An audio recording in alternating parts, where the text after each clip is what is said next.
Lord forgive me for this trap shit. Sergeant Smack making backflip. Telly Hank with the action. With the vital speaking Spanish. Frank Matthews, how I vanish. Poof. Came back like I'm King Tut. Gold BBS is on a beamer. When Fat Cat was 10 queens up.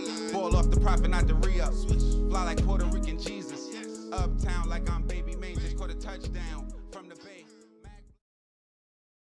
Jaylen has gotten caught up with the wrong people out there older than him, doing things that they made him do, and once you in, you can't get out situation. He was doing things that a child his age shouldn't. Like what? Carjacking. They had him carjacking. These older children, Jaylen don't know how to drive. He was just hanging along for the ride. Perhaps a very costly ride. Someone gunned down Jaylen at about 9 o'clock Saturday night. It happened on Mizell Court in the Westport Homes public housing community where Jaylen lived. The boy was shot by what police are saying was an assault rifle-styled gun. They say he was shot multiple times as he was running from the shooter. Just because he live in the projects don't mean he a product of his environment. You get what I'm saying? Like, every kid had their day, but it's no excuse for a 12-year-old to get executed the way he did. Richards was on house arrest, the family says, for theft charges, and they say it's all because the child was hanging out with an older crowd. Big people that don't want to take charges and say you are 12-year-old that you will come home. They still was dragging my baby to the streets because he was a minor. After a law passed during the 2022 General Assembly session, kids 13 and under shielded from facing charges. Now, families say their kids are being recruited by adults to commit crimes. Hi, Mike. Well, this is because of a brand new law that went into effect last month. And the aim of this law is to ensure that very young children are not charged with extremely serious crimes. As you can imagine, that's because their brains aren't fully developed as yet. A tragedy in southwest Baltimore leaves 15-year-old Nicaila Strouder dead. Baltimore police say a 9-year-old boy who was playing with a gun accidentally shot her in the head. But the 9-year-old will not be charged because a new law enacted just last month says children under a certain age cannot be charged with a crime.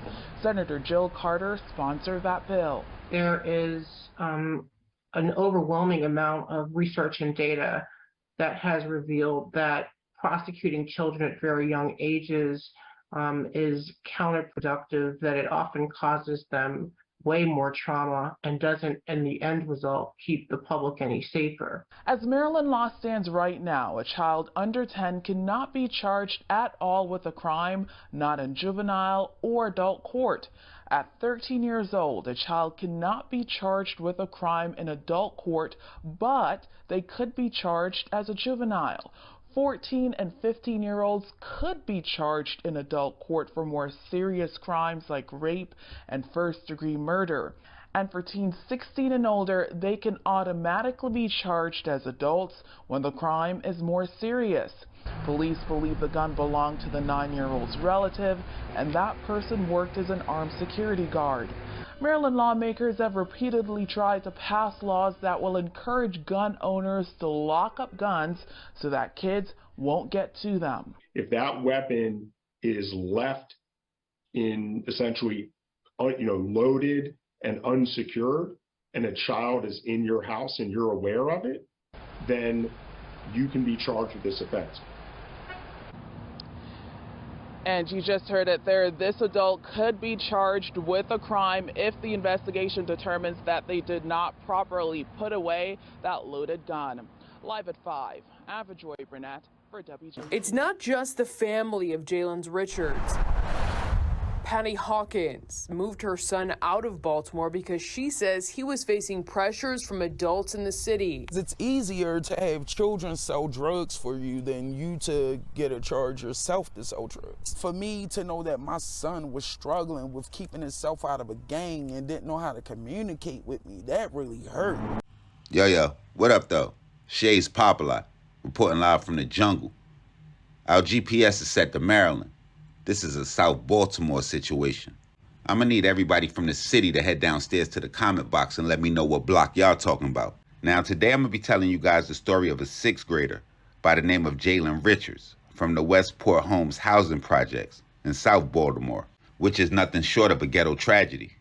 Now, this channel started out with me telling stories about notorious gangsters, street figures, and well-known drug dealers. But as it evolved, at least to me, it seems like I was just a reporter reporting from some of the most notorious neighborhoods in the nation. So with that being said, it's just certain stories that I come across running a channel like this that I wouldn't really feel right not bringing to y'all's attention. And no lie to y'all, the deeper we got with this mob shit, it really made me more want to know y'all's opinion on some of this shit that's going on. And though a lot of the same shit is going on hood to hood, the laws state to state determine how a lot of people in that area operate. And it would be a law that would be passed during Maryland's 2022 General Assembly that would change the lives of kids in Baltimore, Annapolis, Frederick, Roxville, Bethesda, and the entire state of Maryland. And the first wave of this change could be seen with the tragic death of Jaylen Richards. So with the law stemmed to try to rehabilitate youthful offenders, Maryland has essentially barred prosecuting anybody under the age of 12 years old for a serious crime.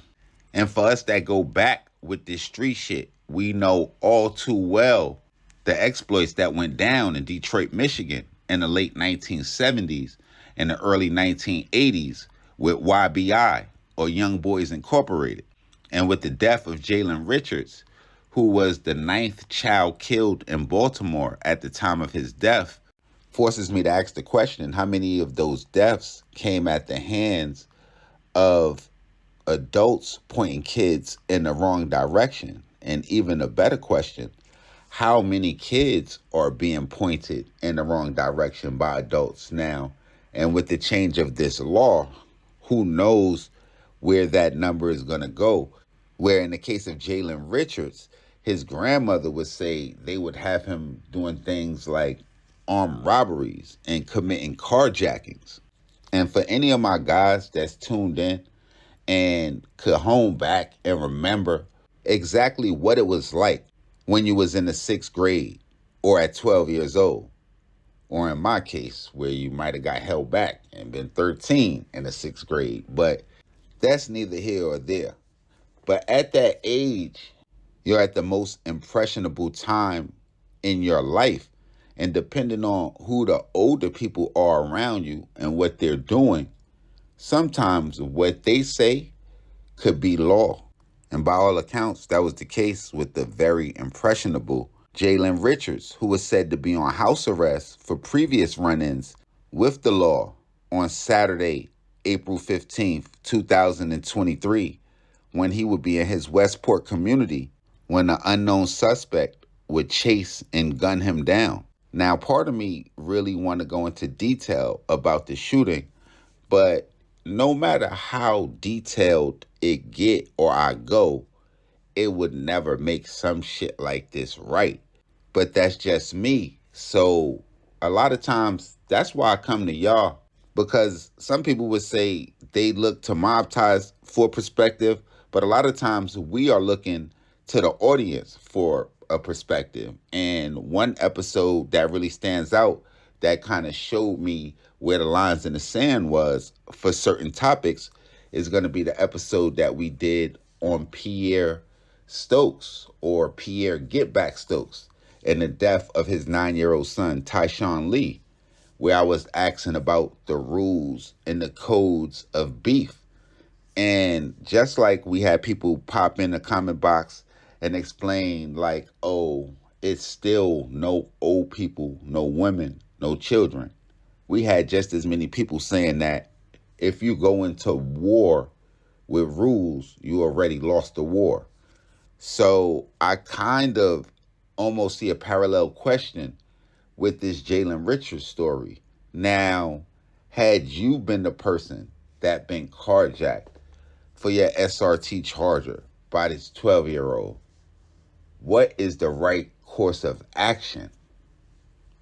Now, that's where it really get tricky, because it's easy to say, well, we're going to target who sent him or who's responsible, but how do you know who's responsible? Or how do you get to the bottom of it? And just like some people going to say I was wrong, we're saying the death of Tyshawn Lee was out of line. But to me, in that story, in the story of just Tyshawn Lee, it's a lot of shit out of line, because during the course of killing somebody's brother, who was fair play, they also hit the man that killed Tyshawn Lee's mother. So that like already threw the code out. Then we have the death of Tyshawn Lee itself. That was, to me, totally out of code. And then right after that, you have Tyshawn Lee's father attempting to murder the girlfriend of Tyshawn Lee's murderer. So it's like, if we was doing a rule check, just that episode alone would throw the entire rule book out the window. And I really want to know how y'all feel on this situation, because something in my mind tells me that we're going to see a lot more of these situations, especially in a city like Baltimore, where we almost have mastermind level criminals know that 12-year-olds pretty much have diplomatic immunity, almost can do what they want at will, and at most will be sentenced like juveniles. So just like usually, I really have a question for y'all. What's the penalty for a 12-year-old robbing you or jacking you? Is that some shit you let slide? Is that some shit you, in my day, well, shit like this didn't happen in my day, but if it did, I'm seeing a nigga, I'm going to go get my nephew to whip this little nigga ass. But how do we get to a situation to where he's chased down and ambushed with an AK? Or is that just protocol? Y'all make sure y'all hit the red subscribe button and the bell right under this video so y'all know when this real Trill Spill shit is dropping. For this one, I definitely, more than any other time, I need y'all in the comment box. I need y'all's perspectives and rules or codes of conduct and all of that. Y'all definitely get down there. Let me know what section y'all from, what stories we missed, what we need to cover, what we got wrong. Y'all let me know if y'all need to tap in with me directly. Instagram or Twitter's the way, POP_A_LOT. And as usual, we going to be back with more shit. Shit got Popalot, man. Whole lot of mob shit going on.